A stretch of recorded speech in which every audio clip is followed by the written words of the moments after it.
தினம் ஒரு குட்டிக்கதை. பழ வியாபாரி. பேருந்து நிலையத்தில் பழ வியாபாரம் செய்யும் முதியவர் ஒருவர் அந்த பேருந்தில் பழக்கூடையுடன் ஏறினார். 5 பழங்கள் 10 ரூபா, 5 பழங்கள் 10 ரூபா என்று கூவி கூவி பழங்களை விற்க முயன்றார். எவரும் பழம் வாங்க முன்வரவில்லை. சுமக்க முடியாமல் சுமந்தபடி முதியவர் கீழே இறங்கியதும் இளைஞன் ஒருவன் பேருந்தில் ஏறினான். 6 பழங்கள் 10 ரூபா, 6 பழங்கள் 10 ரூபா என்று கூவினான். அவனுக்கு நல்ல விற்பனை. மற்றொரு பேருந்தில் ஏறிய முதியவர் அங்கும் 5 பழங்கள் 10 ரூபா, 5 பழங்கள் 10 ரூபா என்று விற்க முயன்றார். பலன் இல்லாமல் போகவே கீழே இறங்கிவிட்டார்.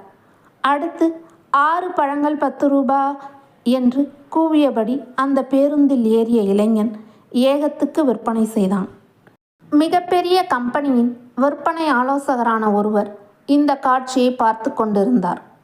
முதியவரை அருகில் அழைத்தவர், இந்த இளைஞனின் சாமர்த்தியம் உங்களிடம் இல்லையே, அவனுக்கு போட்டியாக நீங்களும் 6 பழம் 10 ரூபாய் என்று விற்றால்தானே உங்களுக்கு விற்பனையாகும்.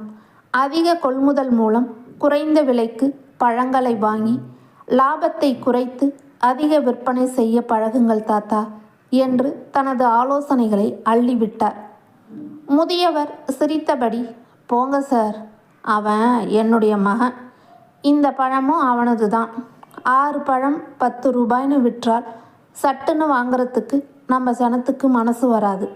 அதனால் நான் 5 10 ரூபாய்னு கூவிக்கிட்டு போவேன். அப்புறமா 6 பழம் 10 ரூபாய்னு அவன் வந்து சொன்னதும், அடடே லாபமாக இருக்கேன்னு ஜனங்க சட்டுன்னு வாங்கிடுவாங்க. அவன் தாயா நிசமான வியாபாரி. ஜனங்களோட மனசை மாத்திரத்துக்கு தான் என்னை முன்னாடி அனுப்புகிறான் என்றார் முதியவர்.